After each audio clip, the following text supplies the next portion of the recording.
MSI GT73 Titan. Man, this thing is thick. I mean, look. This is an entire other laptop and it's still thicker than that. It's a thick monster. And this thing is heavy. I mean, I'm trying to pick it up with one hand and it's very difficult to do so. This thing must weigh at least over 10 pounds. And this thing sports a massive 330 watt power brick. I mean, this thing must weigh like 2 pounds or something. And it makes sense that it's massive. I mean, just look at all the vents on this freaking thing. I mean, it uses a lot of power. I mean, it's rocking a full power 1080 and features a 7820HK overclockable CPU. And since this thing is rocking all that performance, I mean, it even comes with a little button here to put it on a fan performance profile. I mean, look how loud these fans get. I mean, that's loud. It sounds like a literal vacuum cleaner. I mean, this thing is loud.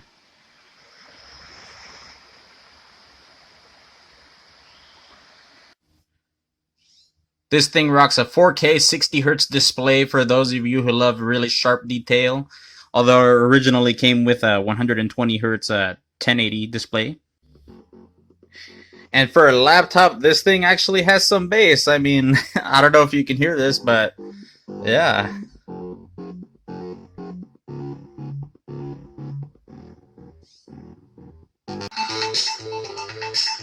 And at max volume, it gets pretty loud too.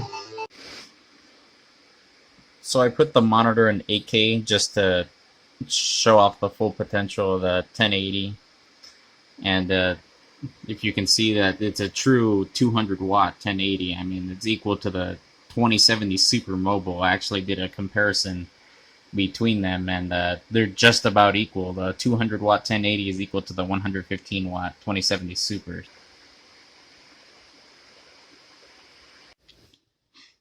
And I'm not joking that it's equal to the 2070 Super. I mean, just see, the graphics scores are all within less than 1% of each other. It's only the CPU that makes the difference in this case. Alright, let's disassemble this thing. We'll see what it's made of. Bottom cover looks pretty self-explanatory. We got a screw right here, a screw right there, screw right there, screw right there, and one right there. And that appears to be it.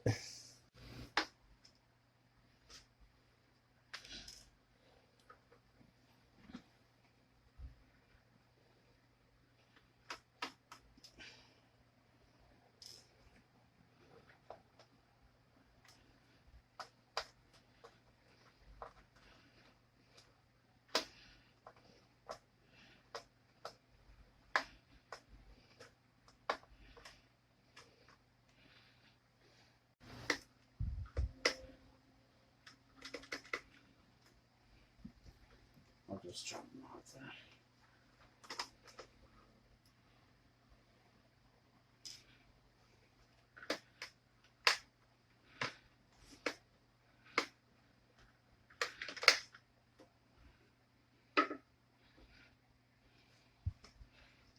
Snap out now.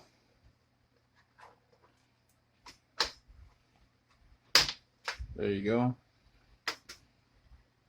And that's the bottom cover. Nice and easy.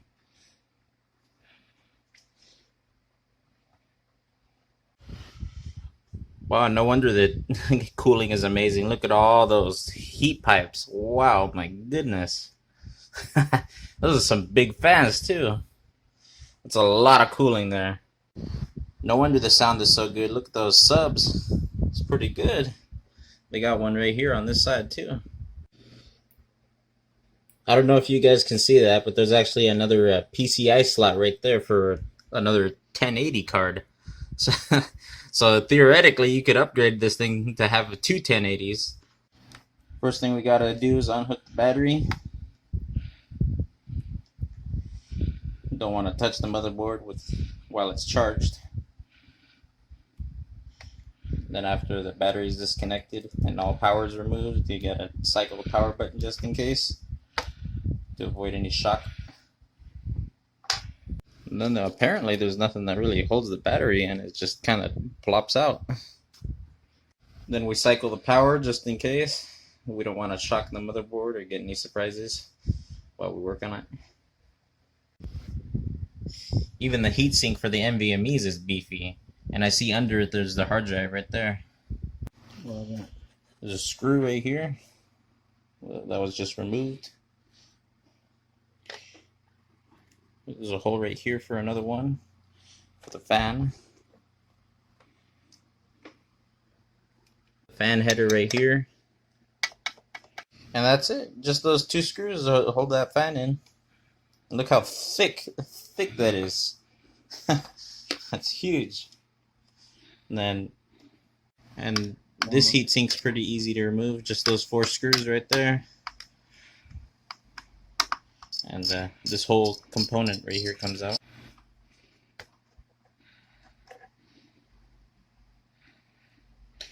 And there's that heatsink. As you can see, we put thermal grizzly conductor knot. We don't fuck around with the lesser stuff. We do always best of the best. We got the Fuji poly pads right there. And look how thick that chunk of copper is. Wow, that's thick. And now we're unscrewing the GPU heatsink.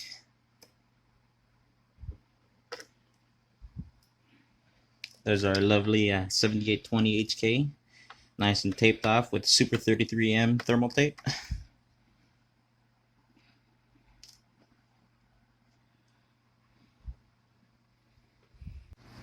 The third screw is back there. It's a little deceptive looking, but as you can see, it's actually connected here.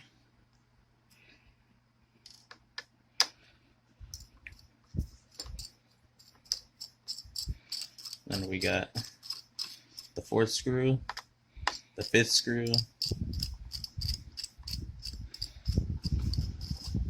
and now we're disconnecting the fan header here, which is right there. We got a screw right here. Screw right there.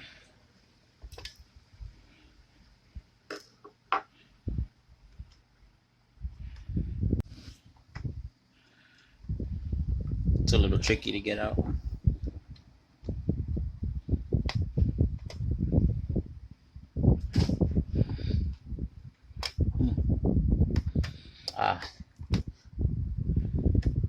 It's another screw right there.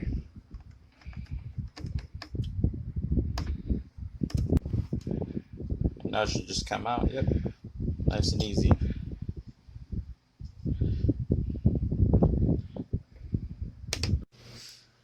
GPU fan, also nice and big, same size as the CPU one.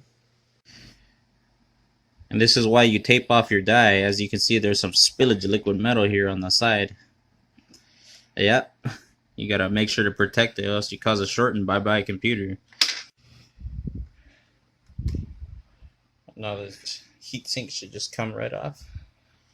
We got the Thermal Grizzly cryo knot on here. We're about to upgrade to conductor knot on this side. One thing this laptop ain't short of is heat pipes. And it's kind of convenient actually that they're all in separate pieces, you know. You don't have to take them all in very complicated steps. Now the last piece, which is part of the CPU cooling.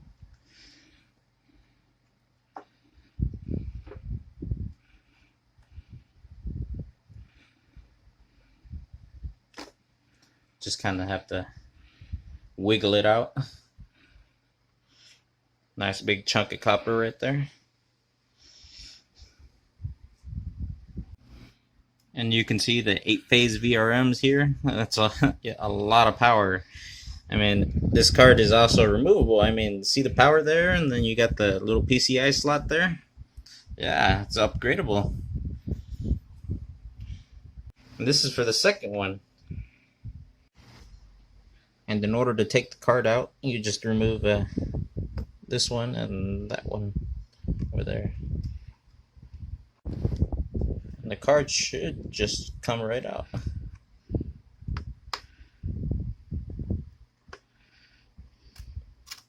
Yep, there you go. Monster 1080, 200 watt. It's pretty much like a Founders Edition desktop card. Just wiping the old cryonaut paste off the GPU.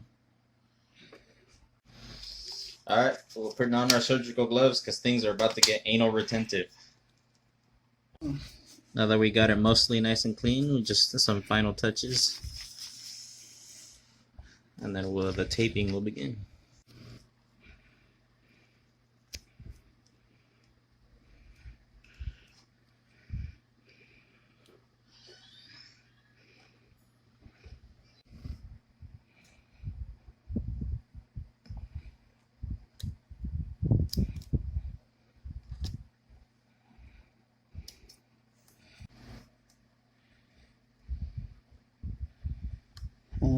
To get the NVMEs, all you have to do is just take this, and this screw off, and then with some force, it just should come right off. One gigantic thermal power pad, and then you got your NVMe. As you can see, you got 2 more slots for NVMEs. You can have them in 3-way RAID configuration. Then for the hard drive, you just got this screw and that screw. And this whole plate should come off, but we're not going to remove that this time since all we're doing is just taping up the GPU die. Just wiping off some of the old liquid metal.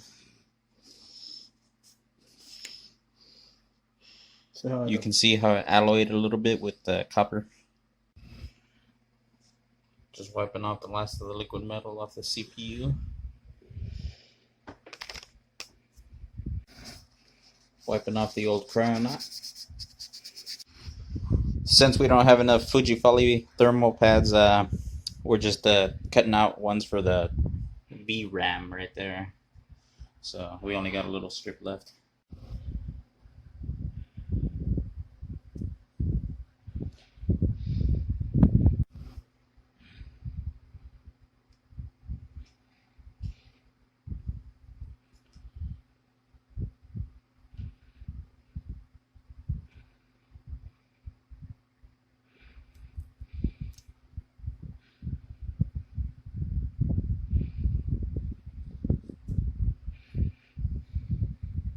Now we can put this first heatsink back on.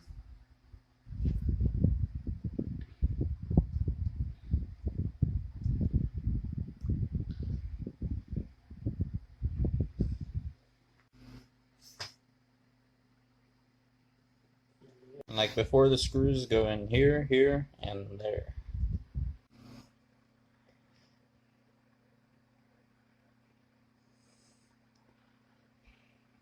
You always want to like air out your conductor knot. That way you don't cause any spillage on the CPU or GPU or the motherboard. So you just kind of squeeze them out and then you pull it back in to the tube. So now that we're finished taping it off, now we're applying the liquid metal.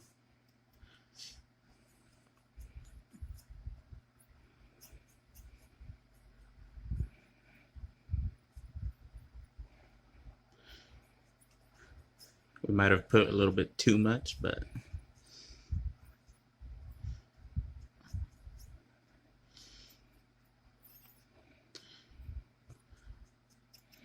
we're very careful to not knock some off the sides.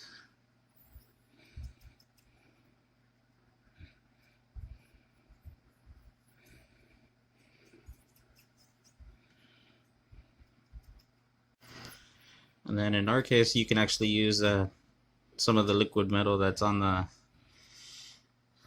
Q-tip and then transfer it over to the CPU.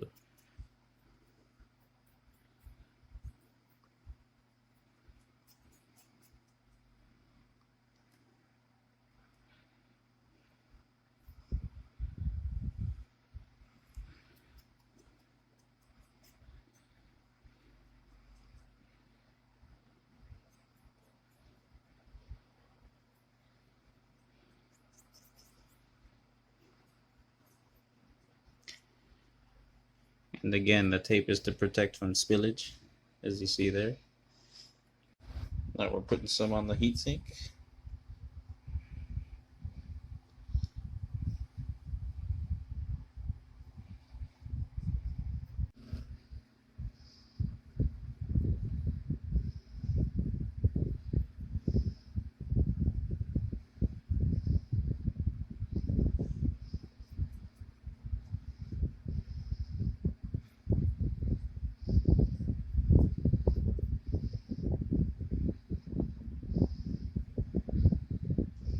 Here's our GPU heatsink.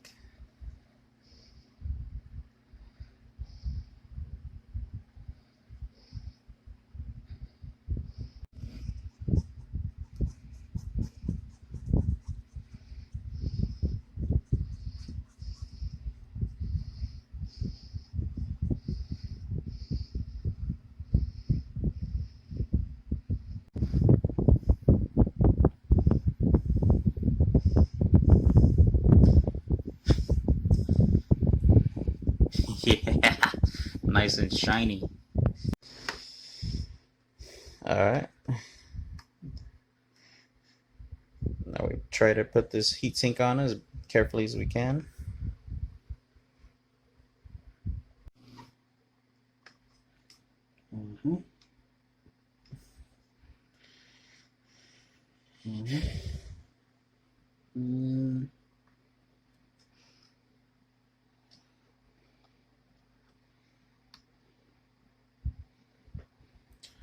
Now you just tighten up those 4 screws right there.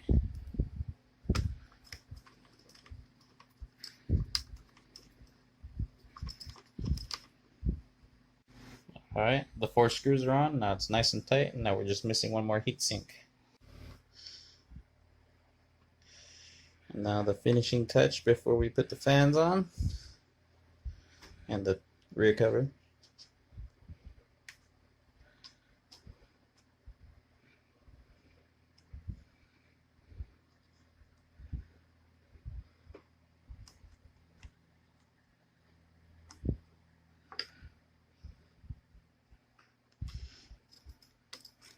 Then like before, you just tighten those 4 screws.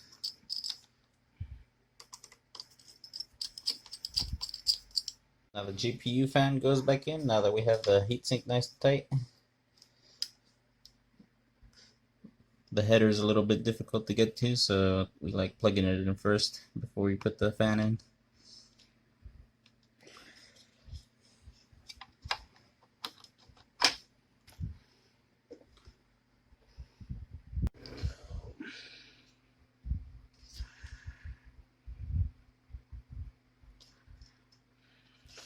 Now we got the last fan in of this operation.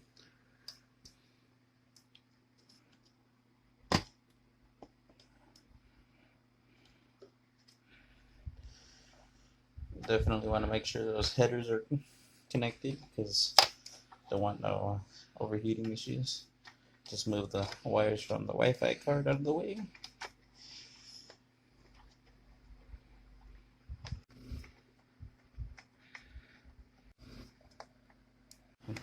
Then we just slide the battery in and reconnect it. Bada bing, bada boom, huh? Put the lid back on and see what this puppy can do, huh?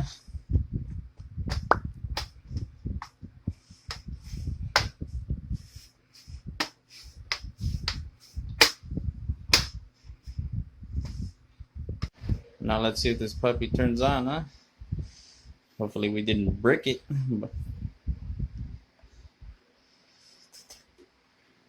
Yep, all is well. Gotta love the new idle temps. Before it was in the 40s. Even our CPU's chilling in the high 30s, low 40s. And we're doing a fire strike test, and look at those beautiful CPU temps. Only in the 50s, running the hard test right there. And here's our GPU temp report right here. In the low 60s during this cutscene on fire strike. 62, pretty good, pretty cold. Really cold actually for a 205 watt. And then let's see what we got for our score. Stock score 15,678. 21,535 graphics score. And 10,784 physics score. Not too bad, huh? Combined score 6,647. Alright, we're in the BIOS. Let's see how much we can overclock this thing. So let's go hard right off the bat. Let's try 4 gigahertz. No voltage boost. Everything's fine. 200 watts is way more than we'll probably ever reach. And then just call it good there. See what happens. Alright, now that I've dialed in a GPU overclock, plus 220 on the core clock and plus 300 on the memory clock. And we're running at 4 gigahertz, and then see what we get on our Firestrike. Look at that. 4 gigahertz on all cores. Ain't that a thing of beauty? And we're hitting over 2,000 megahertz on the 1080. That's insanity. 5,300 megahertz on the memory clock. Wow. And at 4 gigahertz plus a 220 CPU overclock and a plus 300 memory overclock on the GPU, we got 17,448. And I'm just gonna keep overclocking it until I need to start pumping voltage in. Alright, we're gonna try 4.7 gigahertz with 0 voltage offset. See what happens here. Boom. And look at that, fam. 4.7 gigahertz on all cores. That's a mighty increase over the stock performance. I mean, and with no increase in voltage other than whatever the motherboard defaults to. Yeah. Well, it looks like I had a GPU driver crash, so I had to dial down the core clock to just plus 200 and plus 280, and then we'll see what happens from here on out. Look at that. Only in the 60s at 4.7. Look at that. 18,464. Look at that physics score climbing up. Used to be what, like 10,000, 11,000? Now it's 14,000? Yeah. 4.8 gigahertz, my friends. Unfortunately, this time I had to give it a small little boost on voltage. I gave it a plus 20 offset in the BIOS. So, we'll see if it's stable enough. 4.8 gigahertz. That's insanity. And we might still have more headroom yet. Looks like we're downclocking a little bit, so we might have to increase the ICC max. So we're gonna have to do another run after that.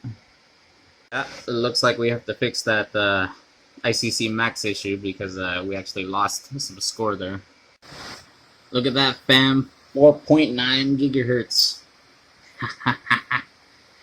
Vid's starting to get up there, so there's that, but it's hard to imagine a laptop having so much overclocking headroom. I mean, these things must be like binned or something, because it's not every day you see 4.9 gigahertz out of a 7820 HK.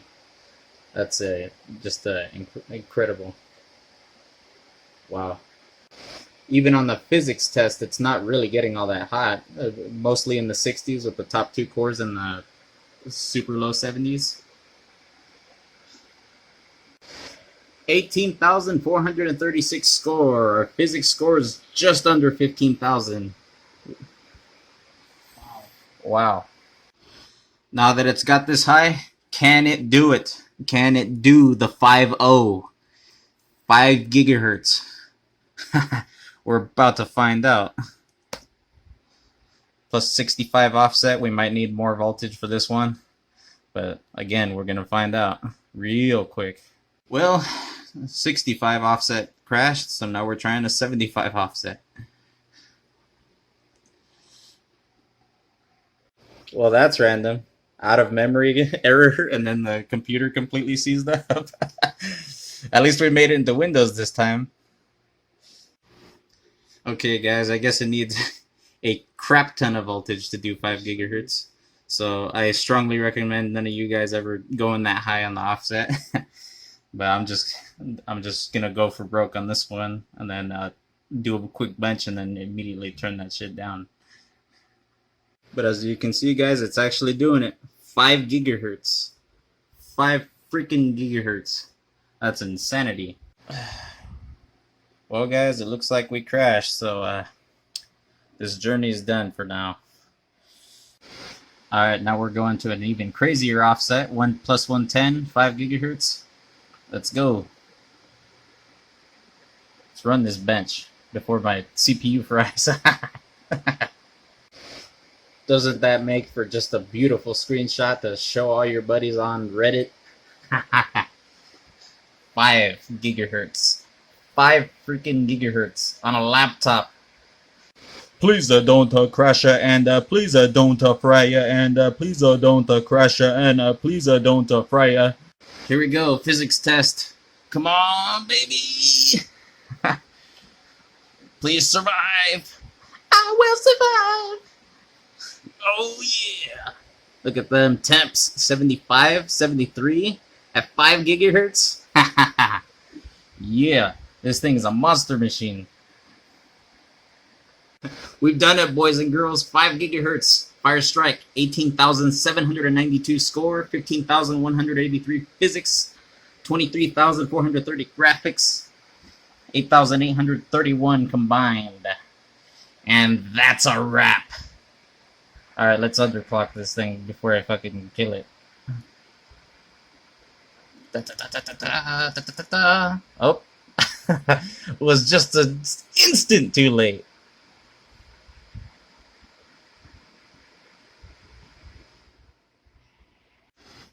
Whoops, turns out I made it crash myself. I reset the voltage to stock without changing the clock speed back to stock. Well, no duh, that's gonna make it crash. Whoops me. Oh well. But there you have it, folks. MSI GT73 Titan 7RF. It's a monster machine. And now we're just seeing a quick suffocation test. Hopefully I can pick this thing up with one hand.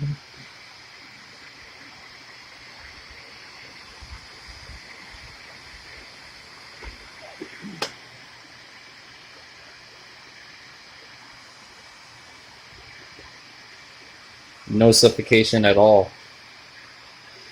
I don't hear any change in the pitch when I lift it up at all. So on this thing we got 2 USB slots here and an SD card slot on this side. There's another little connector here, though I'm not entirely sure what it's for. And in the back you have your Ethernet cable, you got HDMI port, power cord, Thunderbolt, and whatever that is. Then we got 3 more USB slots on this side. We got the headphone jack, microphone jack, and 2 other jacks, and again, I don't know what those are for. Hey guys, lay off me! Power cord's modestly long, I mean, it's about 8 or 9 feet. Not the longest I've seen, but it's reasonable. And I don't know about you guys, but it's so weird seeing a 4-pin connector for a power cord. On a laptop, anyway. And this thing does not really get hot. The chassis stays nice and cool for prolonged benching and gaming and whatnot. Man, it's pretty cold. And here's our stock bench at super position, 6,646 points. And now we're doing one more run on superposition at 4.7 gigahertz with GPU overclocked, plus 200 on the core clock and plus 280 on the memory clock. And that's our overclocked score. And I know what you guys are thinking. No Cinebench? All that overclock and no Cinebench? Well, we'll do a run on R15 and we'll do a run on R20. At stock clocks, we cruise right through this Cinebench R15 run. As you can see, that our temps are pretty low. It's 65, and the fan's basically not even on. So, yeah. And there you go, 750 CB at stock clocks. And with the GPU stock, we got 109.38 FPS. Alright, now we've jacked this thing back up to 4.7 gigahertz. And then let's see what kind of scores we get. I'm going to overclock the GPU as well, but let's do the CPU first.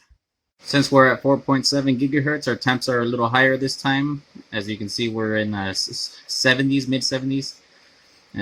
But our vid is nice and comfortable at 1.13. This laptop doesn't actually have a V-core sensor. And there you go, we got 992 CB on R15. And there we are, we got 123.12 FPS. Now just for you guys, I go for broke once more. I'm going to do a run on Cinebench at 5 gigahertz. See what happens. See if we don't instantly crash.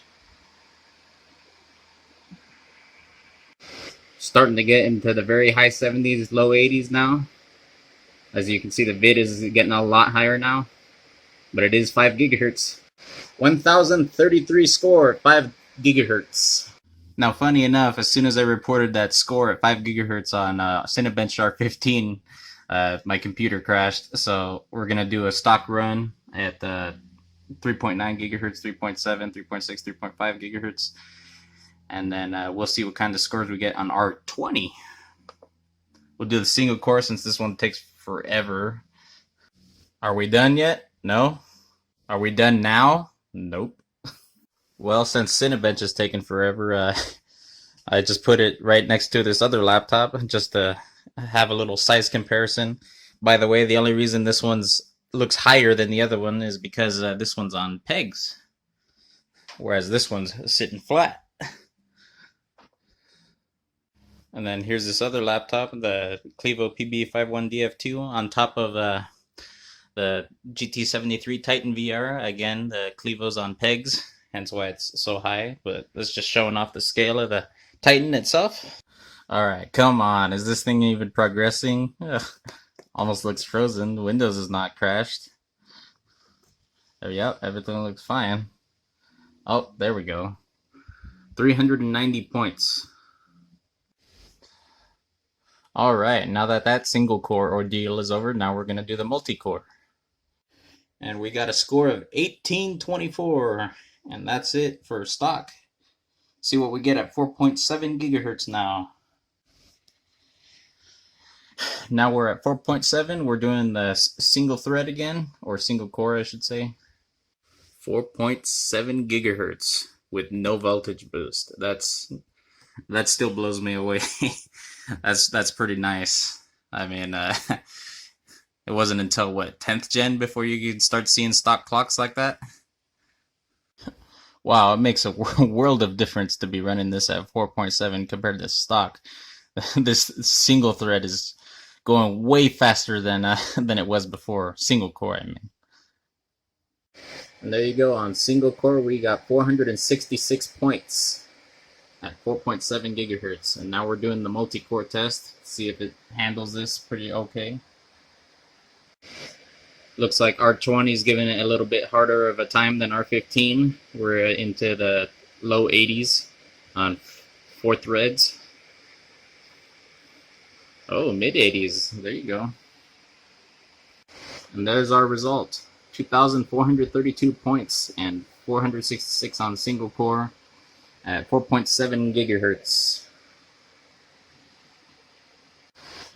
Alright, I'm going to try 5 gigahertz, so I'm only going to do this once. So we'll see what happens.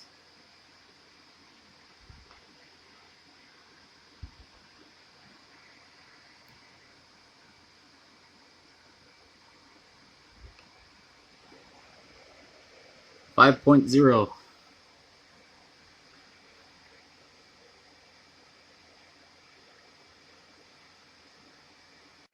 We're getting tremendously hot now. So it looks like we hit some kind of a wall because at 5 gigahertz it needed a little bit more than 100 on the ICC max to actually maintain 5 gigahertz. And whenever I crank it up, the computer just kind of shuts itself off instantly on whenever I put it under any kind of a heavy load. So I'm assuming there might be some kind of a current protection limit at place here, or something like that. That, you know, in the BIOS, maybe a setting that I cannot change, or maybe something that's just hardwired into the, you know, motherboard or device. In either case, it looks like it's over pretty much. But still, 5 gigahertz. I mean, it's good enough to game at that level. I mean, I wouldn't recommend keeping the voltage that high for that long. You might have some degradation, but yeah. But just one thing to note: overclocking always comes with a risk, and you know, I'm not liable for anything that you guys do to your computer, or you know, if you mess it up or whatever. I mean, every CPU is different, requires different amounts of voltage. You know, some might have success with less than what I use, some might require more, but